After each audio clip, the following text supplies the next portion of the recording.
Greetings everyone. நம்ம daily banking and SSC point of வியூல current affairs questions பார்க்குறோம். இன்னைக்கு என்ன இம்பார்ட்டன்ட் கொஸ்டின்ஸ் இருக்கு அப்படிங்கிறத பார்ப்போம். First question, which film won the golden palm award in Cannes film festival அப்படின்னு சொல்லி கேட்டிருக்காங்க. ஸோ கோல்டன் பாம் அவார்ட் யார் வின் பண்ணியிருக்காங்க அப்படின்னு பார்த்தோம்னா நமக்கு அனோரா அப்படின்னு சொல்லக்கூடிய இந்த அமெரிக்கன் ஃபிலிம் தான் வந்து கோல்டன் பாம் அவார்டு வந்து வின் பண்ணியிருக்கு. சரிங்களா? ஸோ கேன்ஸ் ஃபிலிம் ஃபெஸ்டிவல் நமக்கு ஃப்ரான்ஸில் வந்து நடக்குது. ஓகேவா? ஃப்ரான்ஸில் 77th கேன்ஸ் ஃபிலிம் ஃபெஸ்டிவல் நடந்துட்டு இருக்கு. ஓகேவா? ஸோ அடுத்த question, GAIL opened India's first green hydrogen plant அப்படின்னு கேட்டிருக்காங்க. So GAIL gas authority of India limited எங்கே ஓப்பன் பண்ணியிருக்காங்க அப்படின்னு பார்த்தோம்னா மத்திய பிரதேஷில் இருக்கக்கூடிய விஜய்பூர் அப்படிங்கிற இந்த பிளேஸில் தான் ஓப்பன் பண்ணியிருக்காங்க. ஓகேவா? மத்திய பிரதேஷில் விஜய்பூர் அப்படிங்கிற இந்த பிளேஸில்.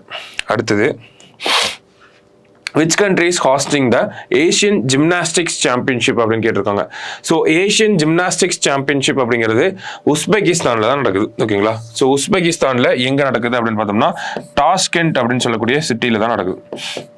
உஸ்பெகிஸ்தானில் டாஸ்கெண்ட் அப்படிங்கிற சிட்டியில் தான் நமக்கு இந்த ஏஷியன் ஜிம்னாஸ்டிக்ஸ் சாம்பியன்ஷிப் அப்படிங்கிறது நடந்துட்டு இருக்கு. அடுத்தது, who became the first Indian gymnast to win gold in Asian gymnastics championship. அதாவது இந்த ஏஷியன் ஜிம்னாஸ்டிக்ஸை பொறுத்த வரைக்கும் இந்தியன்ஸ் யாருமே கோல்டு வாங்கினதே இல்லை. ஃபர்ஸ்ட் டைமாக ஒரு இந்தியன் கோல்டு வாங்கியிருக்காங்க. யார் அப்படின்னு பார்த்தோம்னா தீபா கர்மாக்கார் அப்படிங்கிற இவங்க தான் வந்து ஃபர்ஸ்ட் டைமாக கோல்டு வாங்கியிருக்காங்க. சரிங்களா? ஸோ அடுத்தது, இன்டர்நேஷனல் டே ஆன் பயோடைவர்சிட்டி.